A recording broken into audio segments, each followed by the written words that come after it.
بنتكلم النهاردة عن فندق من فنادق القاهرة، فندق جولدن بارك هوتيل. وفي ملاحظات كتيرة على الفندق وبسيطة، لو اتعملت الفندق هيبقى ممتاز جدا. بالسيارة 12 دقيقة من قصر البارون، وبرضو 12 دقيقة من ميناء القاهرة الجوي بالسيارة. 221 شارع الحجاز، مصر الجديدة. رقم تليفون الفندق 02 26 22 024 6 02 26 22 024 6. سعر الغرفة الدبل 1852. الواي فاي مجاني وبيحتاج بعض التقوية. الاستقبال بتاعه جيد. في فطار مجاني، وفي ملاحظات هجيبها في آخر الفيديو.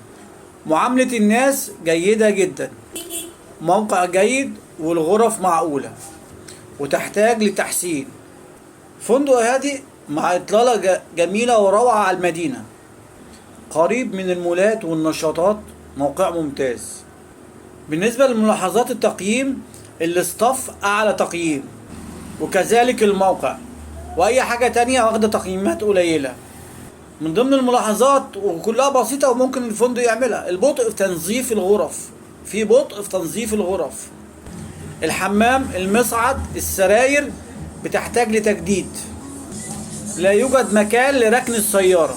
الفندق بيحتاج صيانة شاملة عشان سعره كويس برضو، يعني يعتبر لازم السعر ينزل شوية والخدمات تعلى شوية. مفيش لا قهوة ولا شاي، والمية فيها بعض المشاكل.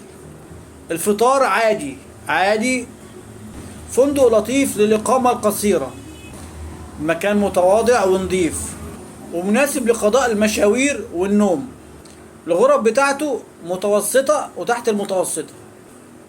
الناس بتشكر والنزلة في برضو أستاذ أمير، وطبعا لازم نديله حقه عدم كذا نزيل شكر فيه وفي إن هو متعاون.